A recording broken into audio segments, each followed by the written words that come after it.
चलिए आगे बढ़ते हैं और अब बात नई संसद पर छिड़ी सियासत की। 4 दिन बाद यानी 28 मई को संसद के नए भवन का उद्घाटन होना है, लेकिन उद्घाटन किसके हाथों से हो इसे लेकर राजनीति चरम पर है। ये तय हुआ है कि पीएम नरेंद्र मोदी संसद के नए भवन का उद्घाटन करेंगे, लेकिन कई दलों ने इसका विरोध किया और कहा है राष्ट्रपति के हाथों उद्घाटन होना चाहिए। सूत्रों से खबर है कि कांग्रेस उद्घाटन कार्यक्रम के बहिष्कार का फैसला ले सकती है। हालांकि अब इसका औपचारिक ऐलान नहीं किया गया है। वहीं आम आदमी पार्टी, टीएमसी और लेफ्ट ने पहले ही 28 मई के उद्घाटन कार्यक्रम के बहिष्कार का ऐलान कर दिया है। तो देखिए, नए संसद भवन पर जो सियासत है वो अब काफी ज्यादा तेज हो गई है, क्योंकि कहा जा रहा है प्रधानमंत्री नरेंद्र मोदी 28 मई को उद्घाटन करेंगे, लेकिन जिस तरह से कई विपक्षी दल अब एक साथ आ रहे हैं और जो उद्घाटन है उसका विरोध करते हुए नजर आ रहे हैं। कांग्रेस के नेता राहुल गांधी ने सबसे पहले ट्वीट किया था, अगर आपको याद हो किस तरीके से उन्होंने लिखा था कि जो भवन है उसका उद्घाटन राष्ट्रपति को करना चाहिए। और उसके बाद अरविंद केजरीवाल, मतलब आपने तो कह ही दिया है कि वो अब इस कार्यक्रम में शामिल नहीं होगी। इसके अलावा टीएमसी और लेफ्ट ने भी समारोह का बहिष्कार किया है। और मणिदीप शर्मा हमारे सहयोगी ज्यादा जानकारी के लिए हमारे साथ इसी खबर पर जुड़ गए। मणिदीप, देखिए, सबसे पहले राहुल गांधी की तरफ से ट्वीट आता और उसके बाद आप, टीएमसी, लेफ्ट, ये तमाम जो हैं वो अब ऐलान कर चुके हैं। कहीं ना कहीं ये पूरा मामला, अब सियासत इस पर काफी ज्यादा तेज होती जा रही है।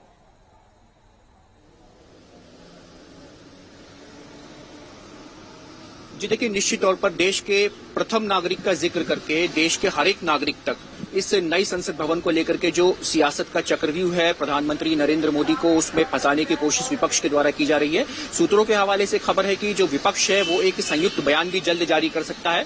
तृणमूल कांग्रेस, टीएमसी और आम आदमी पार्टी और सीपीआई, ये सभी पार्टीज मना कर चुकी हैं, सरेआम अपना बयान दे चुकी है। आम आदमी पार्टी ने बाकायदा प्रेस कॉन्फ्रेंस की है और बोल दिया है कि जो संसद भवन है उसका उद्घाटन राष्ट्रपति द्रौपदी मुर्मू से करवाया जाना चाहिए, न कि प्रधानमंत्री नरेंद्र मोदी को इसका उद्घाटन करना चाहिए। राहुल गांधी भी ट्वीट कर चुके हैं। विपक्ष का कहना है कि ये इवेंट सिर्फ और सिर्फ प्रधानमंत्री मोदी के द्वारा आई, मी और माई सेल्फ का इवेंट है, यानी वो स्वयं ही दिखना चाहते हैं और स्वयं को ही दिखाना चाहते हैं। जबकि लोकतंत्र के इस महापर्व पर, लोकतंत्र की इस सैद्धांतिक शुरुआत पर जो एक महत्वपूर्ण दिन है, भारतीय परंपरा, भारतीय लोकतांत्रिक परंपरा के लिए कि नए संसद भवन का उद्घाटन हो रहा है, उसका उद्घाटन राष्ट्रपति के द्वारा किया जाना चाहिए, भारतीय गणराज्य की प्रथम नागरिक।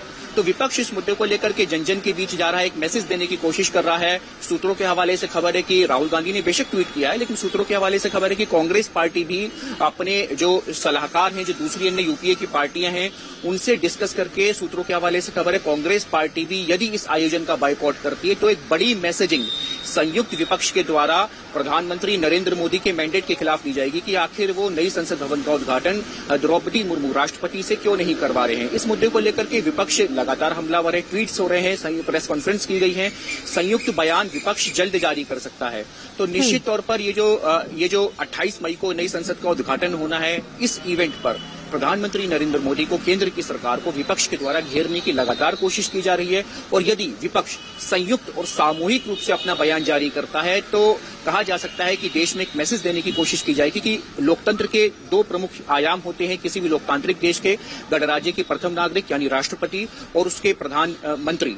तो अगर इन दोनों के बीच में एक तरीके से कहा जाए कि यदि प्रधानमंत्री राष्ट्रपति की सहभागिता को सुनिश्चित नहीं करते हैं तो इसके द्वारा एक मैसेज देने की लगातार कोशिश सोशल मीडिया पर लगातार चलाया जा रहा है कि दलित हैं, महिला हैं, और यदि लगातार प्रधानमंत्री उनकी तारीफ करते आए हैं, उनके अनुमोदन को प्रधानमंत्री ने ही आगे बढ़ाया था, तो फिर आखिर क्यों दलित से, महिला से और देश के प्रथम नागरिक से क्यों नहीं संसद भवन का उद्घाटन करवाया जा रहा है। तो तमाम तरीके की जो नेटवर्किंग है, तमाम तरीके की जो कोडिंग है, उसका इस्तेमाल विपक्ष कर रहा है, एक बड़ा मैसेज देने की कोशिश कर रहा है। 28 मई का एक महा इवेंट होने जा रहा है। इस महा इवेंट से पहले न सिर्फ देश को बल्कि विदेश में भी मैसेजिंग देने की लगातार कोशिश की जा रही है कि आखिर क्यों इस इवेंट को प्रधानमंत्री आई, मी और माई सेल्फ का इवेंट बनाने पर तुले हुए हैं। अच्छा मणिदीप, देखिए, संसद है जिसमें कि तमाम दल, ये किसी पार्टी का नहीं होता कि बीजेपी के लिए संसद नहीं है, ये तमाम पार्टियों के लिए एक देश की एक संपत्ति होगी और जिसका विरोध किया जा रहा है। और विरोध इस बात पर कि उद्घाटन कौन करे।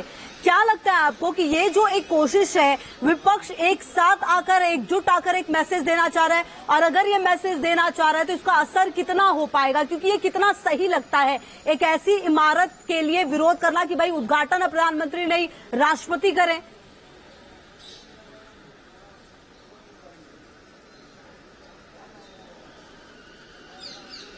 जी देखिए, विपक्ष जो अब तक बयान दे रहा है, आम आदमी पार्टी ने प्रेस कॉन्फ्रेंस की थी, सौरभ भारद्वाज से हम लोगों ने भी सवाल पूछा था, तो सभी पार्टीज का ये कहना है कि आप किसी भी संविधान विशेषज्ञ से आप बात कर लें, जब भारत का जो लोकतंत्र है, भारत का जो संविधान है, वो इसमें राष्ट्रपति को सर्वोपरि मानता है।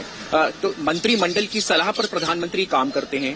भारत गणराज्य के प्रथम नागरिक राष्ट्रपति हैं। और फिर ये तो हुआ संवैधानिक आयाम, लेकिन एक दूसरा राजनीतिक आयाम होता है, क्योंकि लोकतंत्र में जो पार्टीज हैं, विपक्षी जो पार्टी हैं, वो अपने चुनावी जनादेश को देख करके आगे हर एक कदम अपना बढ़ाती हैं। तो इसमें जो महत्वपूर्ण शब्द हैं जिनको विपक्ष लगातार पकड़ रहा है, वो है दलित, वो है महिला और वो है आदिवासी। तो विपक्ष लगातार इन 3 शब्दों के जरिए लगातार ये मैसेज दे रहा है कि वो प्रधानमंत्री जो कि स्टेज पर दलितों के चरण स्पर्श करते हैं, वो प्रधानमंत्री जो आदिवासियों तक अपनी तमाम जो योजनाएं हैं उनको ले जाने की बात करते हैं, वो प्रधानमंत्री जो महिला सहभागिता को सुनिश्चित करने के लिए तमाम बड़े बयान देते हैं, तो फिर आखिर क्यों इस एक बड़े महा इवेंट पर जो कि महिला भी हैं, जो कि दलित भी हैं और जो कि आदिवासी भी हैं, उनसे राष्ट्रपति भवन का उद्घाटन क्यों नहीं कराया जा रहा है? तो एक मैसेजिंग देने की विपक्ष के द्वारा कोशिश की जा रही है। इन तमाम शब्दों को लिया गया है विपक्ष के द्वारा। वो विपक्ष लगातार इन्हीं शब्दों को पे लगातार अपना कैरम बोर्ड खेल रहा है, लगातार इन गोटियों के इधर से उधर कर रहा है। बीजेपी लगातार सफाई दे रही है, बयान दे रही है। मणिदीप, लगातार नजर रहेगी कि आखिरकार जिस तरह से विरोध किया जा रहा है उसका असर किस तरह से आने वाले समय